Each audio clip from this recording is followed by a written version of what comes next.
Hello friends, welcome to the study smart IQ। और मैं हूं आपका दोस्त शेख सलीम। और आज मैं फिर आपके लिए लेकर आ चुका हूं एक नई सीरीज। कल हमने इसकी पहली क्लास पढ़ी थी और आज हम इसकी क्लास पढ़ेंगे दूसरी। और यहां पर हमने बताया था कि इस सीरीज का नाम है ऑपरेशन CHSL, यानी हम यहां पर CHSL के जी के GS के क्वेश्चंस को कवर करेंगे और प्रीवियस ईयर क्वेश्चन से डिस्कस करेंगे जी के GS के, जो कि SSC CHSL ने पिछले सालों में पूछे हैं। और आज के जो क्वेश्चन लिए गए हैं, ये 1 जुलाई 2024 शिफ्ट सेकंड से क्वेश्चन लिए गए हैं जीके जीएस के। तो अगर आपको ये वीडियो पसंद आती है तो लाइक करें, शेयर करें, सब्सक्राइब करना ना भूलें। इसके अलावा आपके कोई रिलेटिव्स हैं, आपके फ्रेंड्स हैं जो SSC CHSL की तैयारी कर रहे हैं, तो आप उनको भी ये वीडियो जो है तो शेयर कर दें। और आप सभी को पता है CHSL की एग्ज़ाम डेट भी आउट हो चुकी है और इसका जो एग्ज़ाम है ये कब से, ये 8 सितंबर से जो है इसका एग्ज़ाम स्टार्ट हो जाएगा और जो कि 18 सितंबर तक चलेगा।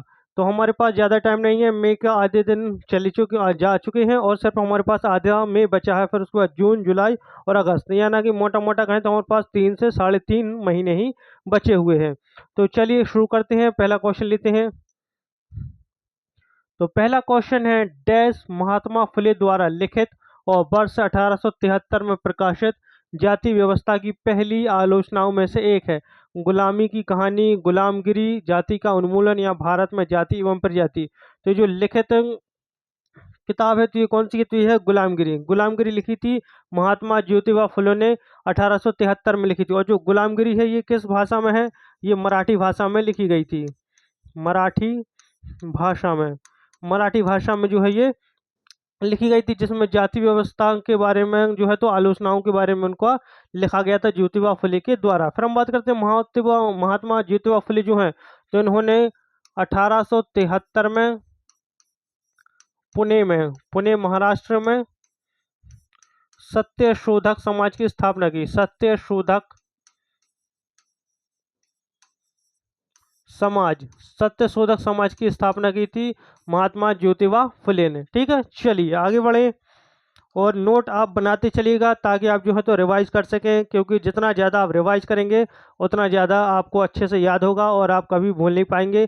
और यही चाहिए कि एग्ज़ाम में जब आप बैठें तो बिल्कुल भूलें ना, क्योंकि एग्ज़ाम में क्या है, बहुत से बच्चे यहाँ से तो पढ़कर चले जाते हैं लेकिन वो बार बार रिवाइज नहीं करते, जिसके कारण जब वो एग्ज़ाम में जब बैठते हैं तब वो वहाँ पर भूल जाते हैं। तो हमको ये काम नहीं करना है, अच्छे से रिवाइज करना है, ज़्यादा से ज़्यादा रिवाइज करना है। नेक्स्ट क्वेश्चन है, निम्नलिखित में से कौन सा नृत्य असम के मठों में विकसित हुआ? तो असम के मठों में कौन सा नृत्य विकसित हुआ? ऑप्शन देखते हैं, कथक, कुचिपुड़ी, सत्रिया या भरतनाट्यम। तो देखिए असम के मठों में जो विकसित हुआ तो ये है सत्रिया। कौन सा? सत्रिया। और सत्रिया जो है एक शास्त्रीय नृत्य है भारत का। अगर हम बात करें कथक, तो कथक जो है ये उत्तर प्रदेश का शास्त्रीय नृत्य है। कहाँ का? उत्तर प्रदेश का। कुचिपुड़ी की बात करें तो ये आंध्र प्रदेश का शास्त्रीय नृत्य है। आंध्र प्रदेश, आंध्र प्रदेश का शास्त्रीय नृत्य है। अगर हम बात करें भरतनाट्यम की तो ये तमिलनाडु का शास्त्रीय नृत्य है, तमिलनाडु। और हमारे भारत में टोटल 8 शास्त्रीय नृत्य है, तो 4 तो यहीं पर हो गए। फिर इसके बाद हम बात करते हैं मोहिनी अट्टम,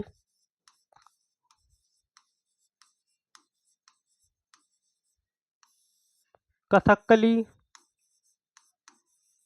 तो मोहिनी अट्टम और कथकली जो है तो ये कहाँ के? ये केरल के शास्त्रीय नृत्य हैं, केरल के। फिर इसके बाद ओडिसी, जो कि ओडिशा का शास्त्रीय नृत्य है। और मणिपुरी, जो कि मणिपुर का शास्त्रीय नृत्य है, मणिपुर का शास्त्रीय नृत्य है। टोटल 8 शास्त्रीय नृत्य हमारे देश के। चलिए नेक्स्ट, नेक्स्ट है आईसीसी विश्व कप क्रिकेट 2023 की मेजबानी डैश द्वारा की गई थी। तो आईसीसी विश्व कप 2023 हुआ था, तो कहाँ पर हुआ था? तो जो हुआ था ये भारत में हुआ था। कहाँ पर हुआ था? भारत में हुआ था। और जो 2023 का विश्व कप हुआ था ये किसने जीता था? तो ये जो जीता था ये ऑस्ट्रेलिया ने जीता था। किसने? ऑस्ट्रेलिया ने जीता था। और ऑस्ट्रेलिया ने जो है फाइनल में किसको हराया था? इंडिया को, भारत को हराया था। हम बात करते हैं विश्व कप की। तो जो पहला विश्व कप हुआ था, फर्स्ट वाला, तो जो पहला हुआ था ये हुआ था 1975 में। कहाँ पर हुआ था? ये हुआ था इंग्लैंड में। और इसको जो जीता था, तो इसका जो विनर था तो ये था वेस्ट इंडीज़। कौन? वेस्ट इंडीज़ इसका विनर था। फिर अभी हम बात करें जो लास्ट वाला हुआ है, तो जो लास्ट वाला हुआ ये कहाँ पर? 2023 में हुआ। कहाँ पर? इंडिया में। कहाँ पर? इंडिया में हुआ। और इसको जीता किसने, तो इसको जीता ऑस्ट्रेलिया ने। फिर हम बात करते हैं जो नेक्स्ट वाला वर्ल्ड कप होगा, तो ये कब होगा, तो ये 2027 में होगा। कहाँ कहाँ पर, South Africa, Zimbabwe and Namibia में। कहाँ पर, South Africa, Zimbabwe and Namibia, इन 3 देशों में होना है अगला क्रिकेट वर्ल्ड कप 50 ओवर वाला। अगर हम बात करें तो जो 1975 का वर्ल्ड कप, 1969 का वर्ल्ड कप एंड 1983 का जो वर्ल्ड कप है, इन सभी वर्ल्ड कप में कितने 60 ओवर होते थे, कितने 60 ओवर की ये वर्ल्ड कप हुआ करते थे। और जो 1975, 79 और 83 का जो है, तो ये सारे के सारे जो होस्ट किए हैं ये, तो ये होस्ट किसने किए, ये सारे के सारे जो ऑर्गेनाइज हुए हैं, होस्ट हुए, ये कहाँ पर, ये इंग्लैंड में हुए हैं। और जब 1987 का वर्ल्ड कप हुआ, वो पहला वर्ल्ड कप था जिसमें 50 ओवर हुए थे। अगर हम बात करें कि सबसे ज़्यादा जीता है किसने, तो सबसे ज़्यादा बार जो जीता है विश्व कप, ये 6 बार जीता है किसने, ऑस्ट्रेलिया ने। अगर हम बात करें भारत की, तो भारत ने जीता है 2 बार, श्रीलंका, फिर इसके बाद वेस्ट इंडीज़ ने जीता है 2 बार। किसने, भारत और वेस्ट इंडीज़ ने 2-2 बार जीता है, ऑस्ट्रेलिया ने 6 बार जीता है। इसके अलावा पाकिस्तान, श्रीलंका एंड इंग्लैंड, इन्होंने कितने कितने बार, तो इन सभी ने जो है तो एक एक बार वर्ल्ड कप जीता है। ठीक है, तो इन सारी चीज़ों को आप नोट कर लेंगे। और भारत ने जो पहला वर्ल्ड कप जीता था, ये कब, 1983 में जीता था। कब, 1983 में जीता था, जो कि कहाँ पर होस्ट हुआ था, ये हुआ था इंग्लैंड में। और फाइनल में हमने जो है किसको हराया था, हमने फाइनल में हराया था वेस्ट इंडीज की टीम को। किसको, वेस्ट इंडीज टीम को। और इस समय हमारे देश के जो कप्तान थे क्रिकेट के, तो ये थे कपिल देव। कौन, कपिल देव जो है इसके कप्तान थे। फिर हमने जो सेकंड जीता था, दूसरा, तो हमने जीता था 2011 में। कब, 2011 में। ये जो होस्ट हुआ था, ये कहाँ पर, ये इंडिया में होस्ट हुआ था। और इसको जो है तो भारत ने जीता था। फाइनल में हमने श्रीलंका को हराया था। किसको, श्रीलंका को हराया था। और हमारे कप्तान कौन थे 2011 में, तो ये थे MSD, यानी महेंद्र सिंह धोनी, हमारी भारतीय क्रिकेट टीम के कप्तान थे उस समय। चलिए आगे बढ़े। बादामी या बातापी चालुक्य मूलतः किस शक्ति के अधीन थे, तो ये किस शक्ति के अधीन थे, तो ये अधीन थे कदम्ब शक्ति के। किसके, कदम्ब शक्ति के ये अधीन थे। अगर हम बात करें चालुक्य वंश, तो चालुक्य वंश का जो संस्थापक है, ये है पुलकेशिन प्रथम। कौन, पुलकेशिन प्रथम। क्या, पुलकेशिन प्रथम जो है ये चालुक्य वंश का संस्थापक है। होयसाल का अगर हम बात करें, तो इसका संस्थापक है नरप काम द्वितीय। और पल्लव वंश का संस्थापक तो ये है सहविष्णु। और पांड्य वंश का है ये नेरुडीन, ऐसा ही कुछ नाम है, थोड़ा उनका नाम लेने कंफ्यूजन, रुक जाइए 2 मिनट। इनका नाम है, हाँ, नेडियोन है, नेडियोन, वही मैं कह रहा हूँ, नेडियोन है इनका, नेडियोन। क्या, नेडियोन जो है ये पांड्य वंश का संस्थापक है, नेडियोन। चलिए आगे बढ़े।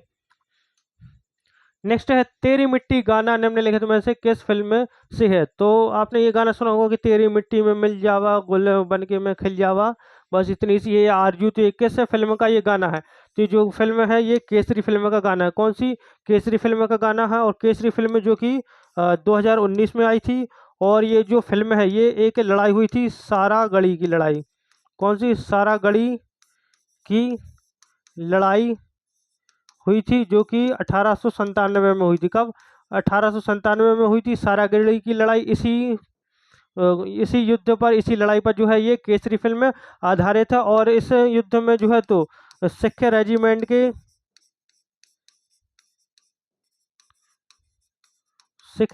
के 21 सैनिक एंड 10,000 अफगानों के बीच की ये लड़ाई हुई थी। अफगान, ठीक है, इनके बीच में ये लड़ाई थी। और केसरी फिल्म में जो एक्टर्स और एक्ट्रेस थे, तो ये थे कौन, अक्षय कुमार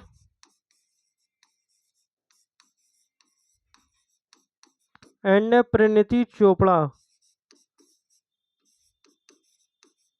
ठीक है, परिणीति चोपड़ा, ये दोनों इस फिल्म में थे। फिर हम बात करते हैं राजनीति। और जो तेरी मिट्टी गाना है, ये गाना किसने गाया, तो ये गाया है बी प्राक ने। किसने, बी प्राक ने ये गाना गाया है। फिर हम बात करें राजनीति, तो राजनीति जो कि रणबीर कपूर, रणबीर कपूर एंड कैटरीना कैफ इसमें थे। फिर सत्यमेव जयते जो कि जॉन इब्राहिम की फिल्म है, और जय हो जो कि सलमान खान एंड डेजी शाह की फिल्म है। चलिए आगे बढ़े। निम्नलिखित में से कौन 2014 में भारत सरकार द्वारा शुरू किए गए नमामि गंगे कार्यक्रम के मुख्य स्तंभों में से एक नहीं है? तो कौन नहीं है? तो ये है नदी संपर्क विकास। क्या नदी संपर्क विकास जो है, तो ये नमामि गंगे कार्यक्रम के मुख्य स्तंभों में से एक नहीं। और जो नमामि गंगे कार्यक्रम है ये कब 2014 में शुरू किया गया था। नेक्स्ट क्वेश्चन, मोहम्मद यूनुस को 1983 में निम्नलिखित में से कौन सा बैंक स्थापित किया? तो इन्होंने 1983 में 1983 में जो है ग्रामीण बैंक स्थापित किया था। और मोहम्मद यूनुस जो है तो बांग्लादेश के हैं, और आज के टाइम पर जो है ये बांग्लादेश के अंतरिम प्रधानमंत्री हैं। क्या अंतरिम प्रधानमंत्री हैं मोहम्मद यूनुस। और इनको 2006 में नोबेल पुरस्कार भी मिला। 2006 में इनको नोबेल पुरस्कार मिला था मोहम्मद यूनुस को। नेक्स्ट क्वेश्चन, भारत सरकार द्वारा स्वर्ण जयंती ग्राम स्वरोजगार योजना कब शुरू की गई थी? तो ये जब शुरू की गई थी, ये शुरू की गई थी 1999 में। कब? 1999 में। नेक्स्ट क्वेश्चन, अब तक का सबसे निकटतम बौना ग्रह कौन सा है जो सूर्य से पृथ्वी की दूरी से केवल 2.8 गुना दूरी पर परिक्रमा करता है? तो ये कौन सा? तो ये है सीरीज। कौन सा?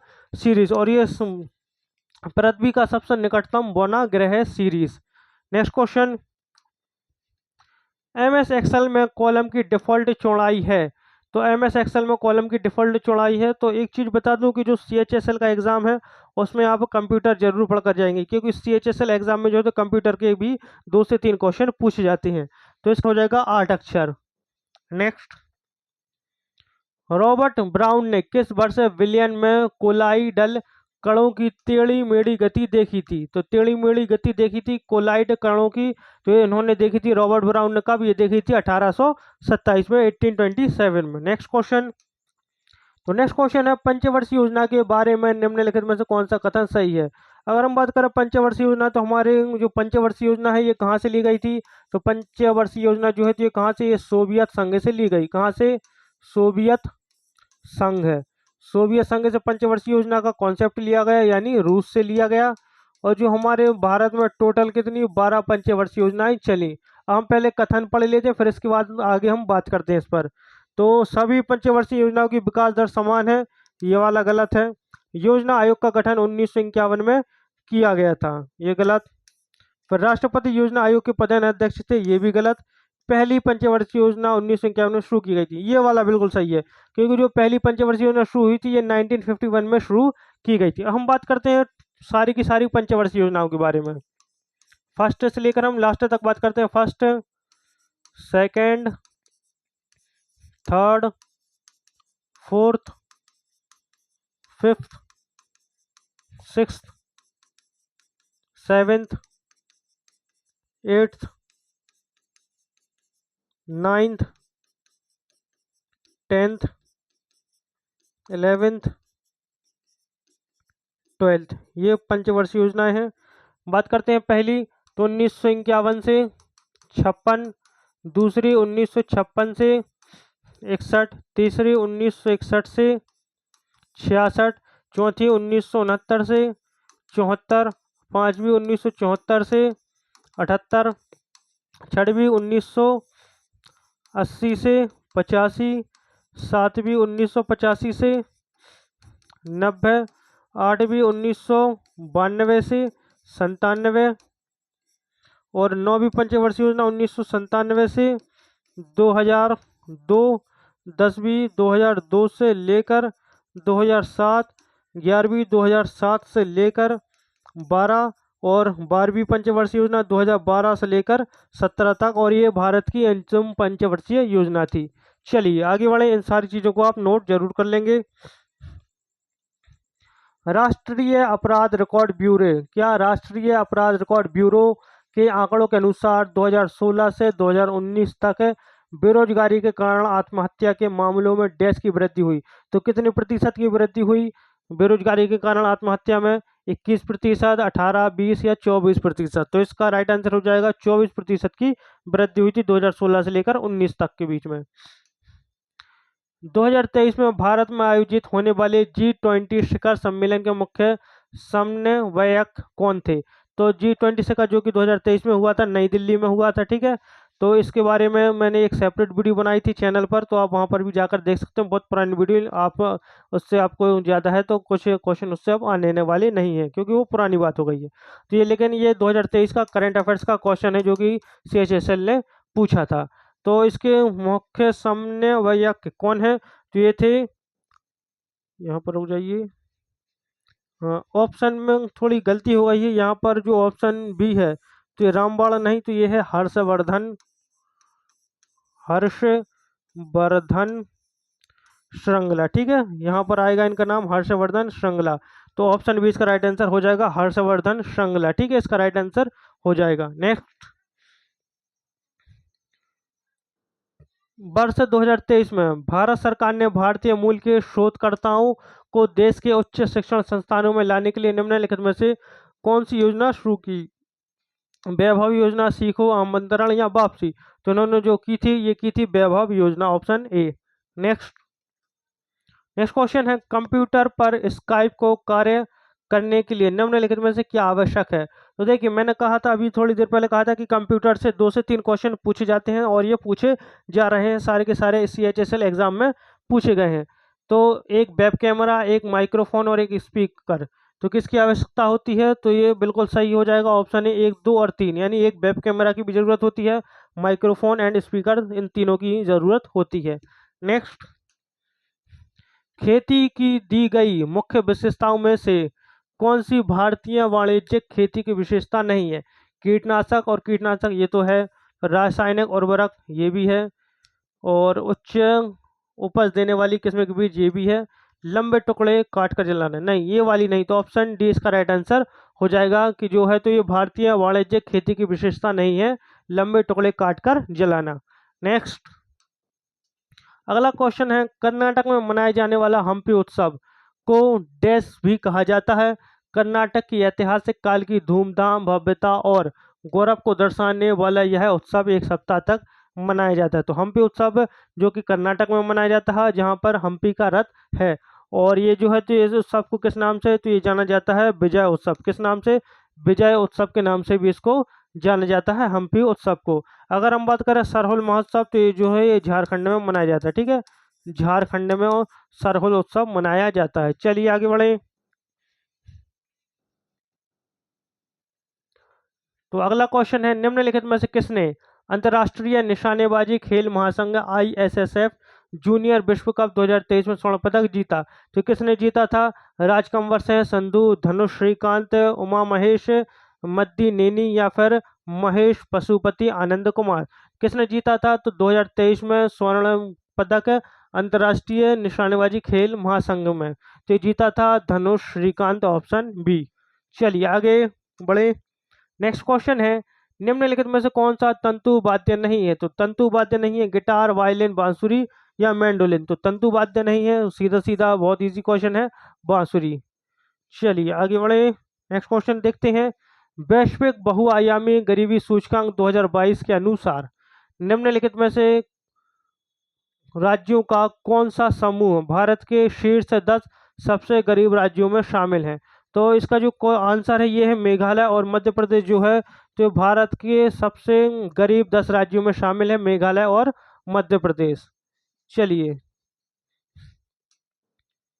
भारतीय संविधान के निम्नलिखित में से किस भाग को भारत का मैग्ना कार्टा कहा जाता है? तो बहुत इजी क्वेश्चन है, भारत का मैग्ना कार्टा कहा जाता है। ये क्वेश्चन CGL में भी पूछा गया है, ऐसे क्वेश्चन ये वही प्रीवियस ईयर क्वेश्चन से आते हैं। ये क्वेश्चन CGL में भी पूछा जा चुका है पिछले सालों में, RRB के कोई भी एग्जाम हो उनमें भी पूछा गया, और CHSL में भी पूछा गया है, GD में, MTS में, कोई भी एग्जाम हो, ऐसा कोई एग्जाम नहीं है जिसमें ये ऐसा क्वेश्चन ना पूछा गया हो। तो भारत का मैग्ना कार्टा ही कहा जाता है संविधान के भाग 3 को। और संविधान के भाग 3 में क्या है? ये है मौलिक अधिकार।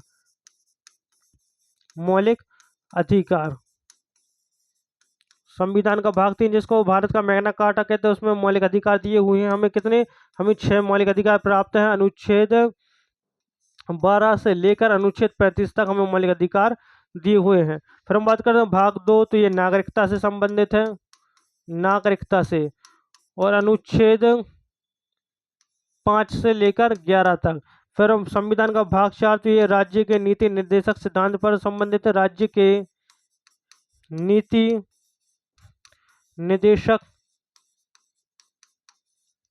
तत्व से संबंधित है। और ये जो है राज्य की नीति निर्देशक तत्व, ये अनुच्छेद 36 से लेकर 51 तक दिए हुए हैं।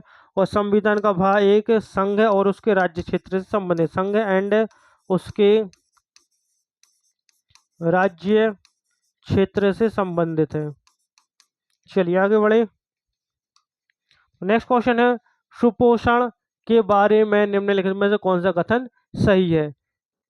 तो देखते हैं, ऐसा तब होता है जब जल में नाइट्रोजन की मात्रा बहुत कम हो जाती है, जिसके कारण पौधों और शैवालों की वृद्धि कम हो जाती है, ये गलत है। फिर यह पर्यावरण बहाली के लिए एक लाभदायक प्रक्रिया है, ये भी गलत है। ऐसा तब होता है जब अत्यधिक नाइट्रोजन जल को समृद्ध कर देता है, जिससे पौधों और शैवालों की अत्यधिक वृद्धि होती है, ये ऑप्शन सी इसका बिल्कुल सही है। तो ऑप्शन सी इसका राइट आंसर हो जाएगा। चलिए आगे बढ़े। नेक्स्ट क्वेश्चन है, 24 जनवरी, सॉरी माफ कीजिएगा, 26 जनवरी 1950 को भारत डैश बन गया, क्या बन गया? तो भारत बन गया था एक संप्रभु लोकतांत्रिक गणराज्य बन गया था, क्योंकि 26 जनवरी 1950 को हमारा जो देश का संविधान है ये लागू किया गया था। नेक्स्ट क्वेश्चन लेते हैं, नेहरू पर्वतारोहण संस्थान डैश पर स्थित है? तो जो स्थित है ये किस राज्य में? ये उत्तराखंड में स्थित है। और इसकी स्थापना हुई थी 1965 में। और ये बनाया क्यों गया था? तो नेहरू पर्वतारोहण संस्थान जो है, तो हमारे देश के जो प्राइम मिनिस्टर थे, प्राइम मिनिस्टर पंडित जवाहरलाल नेहरू, इनकी स्मृति में जो है ये बनाया गया था। तो ये थे हमारे आज के क्वेश्चन एसएससी CHSL 2025 के लिए, जिसमें हमने प्रीवियस ईयर के क्वेश्चन डिस्कस किए। तो अगर आपको वीडियो पसंद आती है तो लाइक करें, शेयर करें, सब्सक्राइब करना ना भूलें। तो मिलते हैं आपसे अगली वीडियो में, तब तक के लिए good luck and goodbye. Thank you.